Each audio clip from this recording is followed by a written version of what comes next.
Good afternoon সবাইকে। কেমন আছি আমরা সবাই? নিশ্চয়ই ভালো আছি। আমরা আলোচনা করছিলাম সমাস নিয়ে। ছুটির আগে আমরা কথা বলেছিলাম দ্বন্দ্ব সমাস নিয়ে। দ্বন্দ্ব সমাস কিভাবে হয় আমাদের মনে আছে তো? দ্বন্দ্ব সমাস হলো যে সমাসে পূর্বপদ এবং পরপদ উভয় পদেরই প্রাধান্য থাকে এবং যে সমাসটাকে আমরা ও এবং আর দিয়ে ভাঙাই সেটি মূলত দ্বন্দ্ব সমাস। কেমন? আজকে আমরা একটা নতুন সমাস নিয়ে কথা বলবো, সেটা হচ্ছে তৎপুরুষ সমাস। সমাসের মধ্যে যে বিশাল বড় বড় দুটি সমাস আছে তার মধ্যে একটি হলো তৎপুরুষ সমাস, অন্যটি হলো কর্মধারয় সমাস। আজকে আমরা তৎপুরুষ সমাস নিয়ে আলোচনা শুরু করব। হ্যাঁ, তো তৎপুরুষ সমাস জানার আগে আমরা যে ছোটবেলায় ক্লাস 6, 7, 8, 9 যে কারক বিভক্তি পড়েছিলাম সেটা কিন্তু এখানে আমাদের বেশ কাজে দিবে। বিশেষ করে বিভক্তিটা, আমাদের যে বিভক্তি চিহ্ন প্রথমা থেকে সপ্তমী পর্যন্ত, এটা যদি আমরা মুখস্থ রাখতে না পারি তাহলে কিন্তু আমরা তৎপুরুষ সমাস ভাঙাতে পারবো না। তাই তৎপুরুষ সমাস সম্পর্কে আলোচনার আগে আমাদের যে বিভক্তি এবং বিভক্তি চিহ্নগুলো সেগুলো কিন্তু আমাদের জানতে হবে। কেমন? তো তৎপুরুষ সমাস কাকে বলে? তৎপুরুষ সমাস হচ্ছে যে সমাসে পরপদের অর্থ প্রাধান্য পায়। আমরা জানি যে যে সমাস থাকে সেখানে দুটো পদ থাকে, মানে সমস্ত পদের দুটো পদ থাকে, একটি হচ্ছে পূর্বপদ এবং একটি হচ্ছে পরপদ। আমরা দ্বন্দ্ব সমাসে দেখেছি যে যেখানে পূর্বপদ এবং পরপদ দুটোই প্রাধান্য পায়, কিন্তু তৎপুরুষ সমাসে এসে আমরা দেখছি যে এখানে শুধুমাত্র কি পরপদের অর্থই প্রাধান্য পায় এবং পূর্বপদে কি থাকে? পূর্বপদের দ্বিতীয়া থেকে সপ্তমী পর্যন্ত বিভিন্ন বিভক্তি চিহ্ন থাকে। হ্যাঁ, তাহলে তৎপুরুষ সমাসের একটা অন্যতম সত্য কি, যে এখানে দ্বিতীয়া থেকে সপ্তমী পর্যন্ত যে বিভক্তি চিহ্নগুলো, এই চিহ্নগুলো যে কোনো একটা থাকবে এবং কি হবে? এই বিভক্তি চিহ্ন সমস্ত পদ বা সমাসবদ্ধ পদে গিয়ে লোপ পেয়ে যাবে, মানে বিভক্তি চিহ্নটা থাকবে না, ব্যাস বাক্যে বিভক্তি চিহ্নটা থাকবে এবং সেই বিভক্তি চিহ্ন দিয়েই কিন্তু আমাদের চিহ্নিত করতে হবে মূলত এটি কোন তৎপুরুষ সমাস। হ্যাঁ, তাহলে তৎপুরুষ সমাসের প্রধান তিনটা লক্ষণ বা বৈশিষ্ট্য কি এখানে লেখা আছে দেখো। পরপদের অর্থ প্রাধান্য পাবে, পূর্বপদে দ্বিতীয়া থেকে সপ্তমী পর্যন্ত বিভিন্ন বিভক্তি থাকবে এবং বিভক্তি চিহ্ন লোপ পাবে। ঠিক আছে? তো তৎপুরুষ সমাস মোট 9 প্রকার। এর মধ্যে যে বিভক্তি চিহ্ন আছে দ্বিতীয়া থেকে সপ্তমী পর্যন্ত, এর ভিত্তিতে হলো আমাদের 6টি তৎপুরুষ সমাস এবং আরো 3টি তৎপুরুষ সমাস আছে, সেটা হচ্ছে উপপদ তৎপুরুষ সমাস, অলুক তৎপুরুষ সমাস এবং নয়নীয় তৎপুরুষ সমাস। ঠিক আছে? তাহলে আমরা যদি মোট 9টা প্রকার বলি, কি কি থাকছে? দ্বিতীয় তৎপুরুষ সমাস, তৃতীয় তৎপুরুষ সমাস, চতুর্থী তৎপুরুষ সমাস, পঞ্চমী তৎপুরুষ সমাস, ষষ্ঠী তৎপুরুষ সমাস, সপ্তমী তৎপুরুষ সমাস, উপপদ তৎপুরুষ সমাস, অলুক তৎপুরুষ সমাস এবং নয়নীয় তৎপুরুষ সমাস। ঠিক আছে? এখন দ্বিতীয় তৎপুরুষ সমাস কি? দ্বিতীয় তৎপুরুষ সমাস হচ্ছে যে তৎপুরুষ সমাসের পূর্বপদে দ্বিতীয় বিভক্তি চিহ্ন লোপ পায় তাকেই মূলত দ্বিতীয় তৎপুরুষ সমাস বলে। এখন দ্বিতীয় বিভক্তি চিহ্ন কোনগুলো এটা আমাদের জানতে হবে। দ্বিতীয় বিভক্তি চিহ্ন হচ্ছে কে, রে। কেমন? তাহলে কি, যে তৎপুরুষ সমাসের পূর্বপদে দ্বিতীয় বিভক্তি মানে হচ্ছে কে, রে বিভক্তি চিহ্ন লোপ পায় তাকেই আমরা কি বলবো? দ্বিতীয় তৎপুরুষ সমাস বলবো। তারপরে তৃতীয় তৎপুরুষ সমাস, একইভাবে যে তৎপুরুষ সমাসের পূর্বপদে তৃতীয় বিভক্তি চিহ্ন লোপ পায় তাকে তৃতীয় তৎপুরুষ সমাস বলে। এখন তৃতীয় বিভক্তি কোনগুলো সেটা আমাদের জানতে হবে। তৃতীয় বিভক্তি হলো দ্বারা, দিয়া, কর্তৃক। কেমন? তারপরে চতুর্থীতে, চতুর্থী তৎপুরুষ সমাস হচ্ছে যে তৎপুরুষ সমাসের পূর্বপদে চতুর্থী বিভক্তি চিহ্ন লোপ পায় তাকে চতুর্থী তৎপুরুষ সমাস বলে। এখন চতুর্থী বিভক্তি কোনটা? এটাও মূলত কে, রে। পঞ্চমীতে পঞ্চমী বিভক্তি চিহ্ন লোপ পায়, সেই পঞ্চমী বিভক্তি চিহ্ন কি?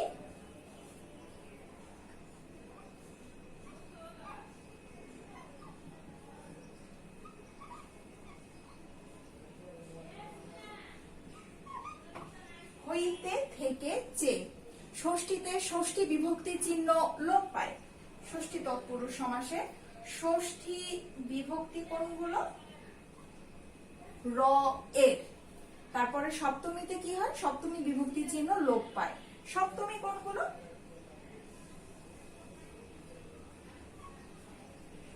এ অ তে।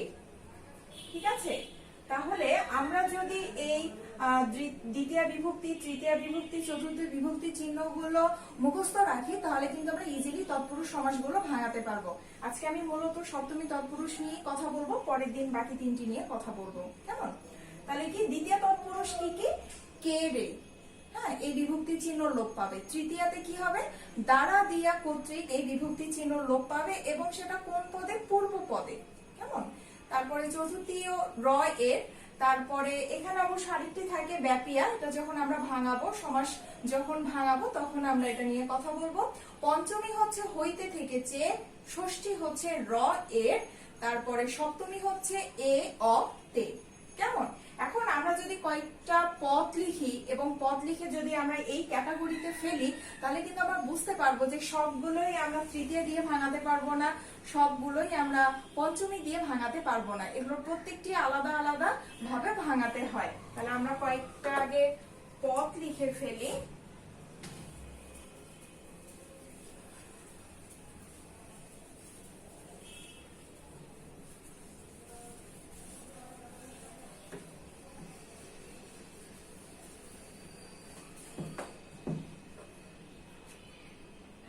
যেমন আমরা লিখলাম ধরো রাত কানা। কেমন? তারপরে আমরা ধরো লিখলাম গৃহকর্তা। তারপরে আমরা লিখলাম ধরো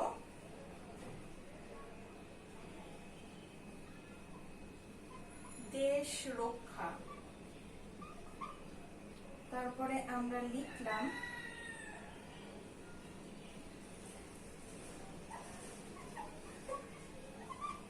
রান্নাঘর।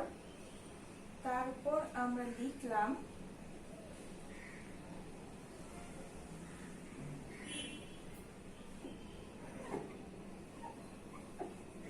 রোগ মুক্তি। কটা হলো? 1 2 3 4 5। তারপরে আমরা লিখলাম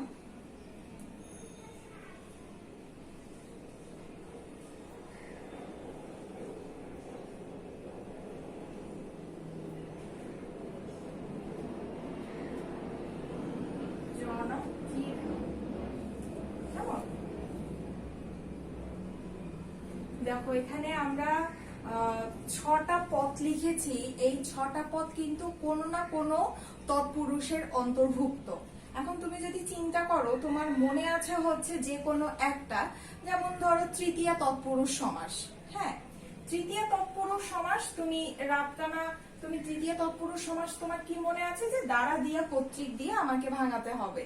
তাহলে তুমি রাত কানা কি দিয়ে করবে? রাত দ্বারা কানা। এটা কি কখনো হয়? তুমি এটা শুনেছো যে রাত কানা বলতে আমরা কি বুঝি? মূলত আমাদের আগে বুঝতে হবে যে রাত কানা মূলত বিষয়টা কি। আমি যদি এটাকে এলাবোরেট করি তাহলে কি আসবে? রাতের জন্য কানা হয় না, আমাদের হচ্ছে রাত থেকে কানা, এটাও হয় না। তারপরে রাতের কানা, এটাও ঠিক হয় না। রাত দিয়ে দ্বারা কর্তৃক রাত দ্বারা কানা, এটাও হয় না। কিন্তু আমরা কিন্তু রাত কানা বলতে কি বুঝি? রাতে কানা, তাই না? আমরা এক কথায় বলি যে ওই লোকটা হচ্ছে ভগবান ঈশ্বর না করুক, রাতের কানা হচ্ছে রাত কানা, যে রাতে দেখতে পায় না। হ্যাঁ, তাহলে রাত কানাটা কি লিখবো আমরা? এটা যদি আমরা ভাঙাই তাহলে কি হয়ে যাচ্ছে? এটা রাতে কানা।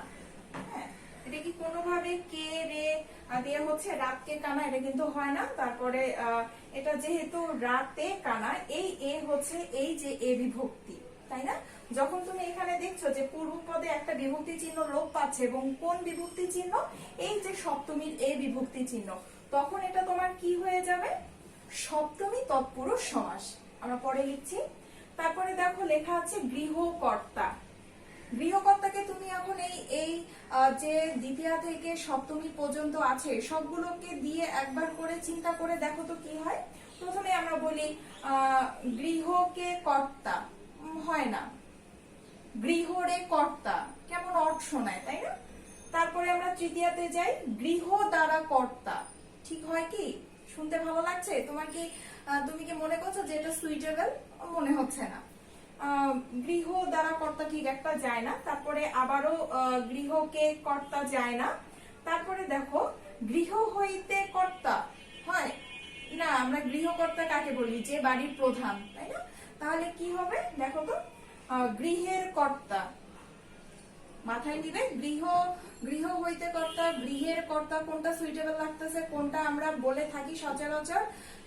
আরেকটা চিন্তা করো, শেষে যেটা আছে গৃহে কর্তা বা গৃহতে কর্তা, কোনটা হতে পারে বলো তো? কোনটা তোমার কাছে মনে হচ্ছে যে এটার সঙ্গে যায়?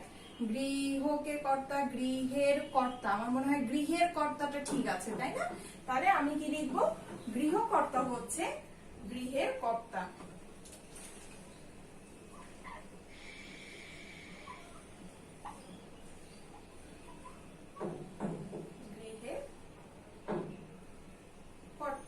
এখানে কি হচ্ছে? এখানে কিন্তু যে র বিভক্তি চিহ্ন সেটা লোপ পাচ্ছে, আর এই রটা কোথায় পাচ্ছি?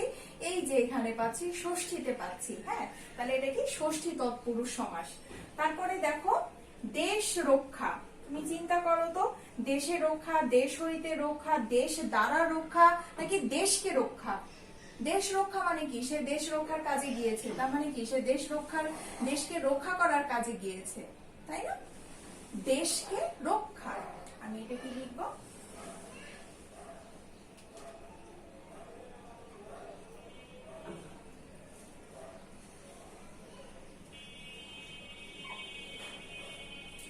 দেশকে রক্ষা। কে বিভক্তি কোথায় আছে দেখো তো? কে বিভক্তি কিন্তু দুই জায়গায় আছে। একটা হলো গিয়ে তোমার দ্বিতীয়াতে আছে, একটা চতুর্থীতে আছে। এখানে কেটা প্রাধান্য পাচ্ছে, তাই এটা দ্বিতীয়া হবে। এরপরে দেখো রান্নাঘর, রান্নাকে ঘর হয় না, রান্না দ্বারা ঘর হয় না। তারপরে কি? রান্না কে ঘর হয় না, রান্না হইতে ঘর হয় না, রান্নার ঘর, রান্নাতে ঘর। এখন রান্নাঘর মানে কি? যেখানে আমরা রান্না করার জন্য যাই, তাই না? তাহলে রান্নাঘর কি হতে পারে বলতো? রান্না করার জন্য ঘর, তাই তো?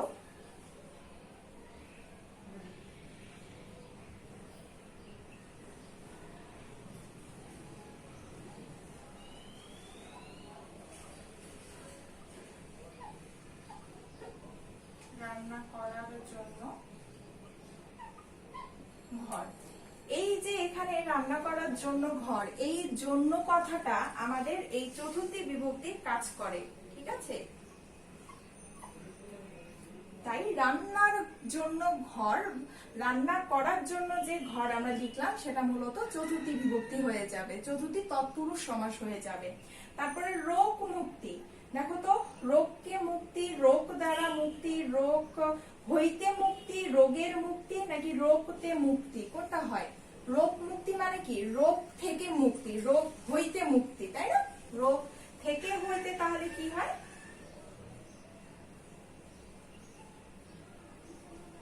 রোগ থেকে মুক্তি। এখন কি? হইতে থেকে চেয়ে মূলত কি? পঞ্চমী। হ্যাঁ, তাহলে এটা কি? পঞ্চমী তৎপুরুষ সমাস। এরপরে কি আছে? জনাকীর্ণ, যেই জায়গাটা মানুষজন দিয়ে ভরা থাকে সেটাই মূলত জনাকীর্ণ। তাহলে দেখো, জনকে আকীর্ণ হয় না, জন দ্বারা আকীর্ণ, মানে মানুষজন দ্বারা যেই জায়গাটা ভরপুর। আমার মনে হয় এটাই ঠিক আছে। তাহলে আমরা এখানে কি লিখবো? জন দ্বারা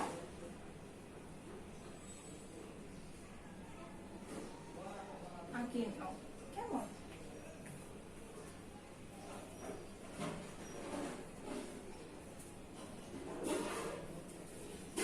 তাহলে তোমাকে যদি এটা ভাঙাতে হয়, তুমি বুঝতেই পারছো যে তোমাকে প্রথমে বিভক্তি চিহ্নগুলো জানতে হবে।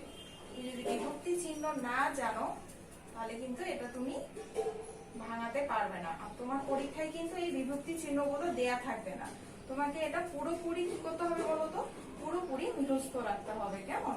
তুমি যদি এটা মুখস্থ রাখতে না পারো তাহলে হবে না। তোমার পরীক্ষায় শুধু এইটাই দেয়া থাকবে, এই যে রাতকন্যা, রাতকানা, গৃহকর্তা, দেশ রক্ষা, রান্নাঘর, রোগ মুক্তি, জনাকীর্ণ, এরকম দেয়া থাকবে। এবং এটা যে তোমার সিরিয়ালি দেওয়া থাকবে যে দ্বিতীয়া থেকে সপ্তমী বিভক্তি পর্যন্ত, এরকম না।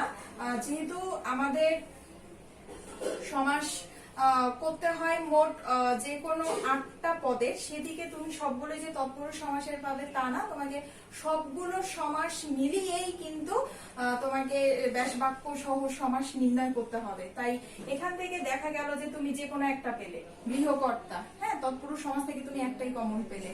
এখন তোমার যদি বিভক্তি চিহ্ন মনে না থাকে তাহলে কিন্তু তুমি এটা ভাঙাতে পারবে না। গৃহকর্তাকে তুমি দ্বন্দ্ব সমাস দিয়ে ভাঙাতে পারো না, গৃহ ও কর্তা এটা হয় না। হ্যাঁ, গৃহকর্তা মানে এটা যদি আমরা সমাস ভাঙানোর ক্ষেত্রে একটা অন্যতম কিন্তু তোমার কমন সেন্স থাকতে হবে। কমন সেন্স না থাকলে কিন্তু তুমি ব্যাস বাক্য করতে পারবে না। ঠিক আছে, এটাকে তুমি ভাঙাতে, তোমার ভাঙানোর জন্য তুমি যত তোমার কমন সেন্স ইউজ করতে পারবে তত বেশি তোমার সমাজ বুঝতে সুবিধা হবে। হ্যাঁ, সমাজটা তোমার তুমি আয়ত্ত করতে পারবে। ঠিক আছে, তাহলে আমরা এখন সমাসের নামগুলো লিখে ফেলি। অ্যাবসলিউটলি এগুলো হচ্ছে তোমার তৎপুরুষ সমাস, কিন্তু কোন তৎপুরুষ শুধু যে, হ্যাঁ এখানে আরেকটা ব্যাপার যে তুমি জানছো যে এটা তৎপুরুষ সমাস কিন্তু তোমার বিভক্তি চিহ্ন মনে নেই, সেটাতে কিন্তু তোমাকে সব পরীক্ষক যে নাম্বার দিবে এমনটা না। যেহেতু স্পেসিফিক ভাবে এখানে সব জায়গাতেই তৎপুরুষ সমাসের কোন বিভক্তি চিহ্ন লোপ পেয়ে সমাসটা হচ্ছে সেটা তোমাকে শেখানো হচ্ছে, তাই সেদিক থেকে তোমাকে কিন্তু সেই দ্বিতীয়া না তৃতীয়া তৎপুরুষ সমাস এই কথাটাও লিখতে হবে।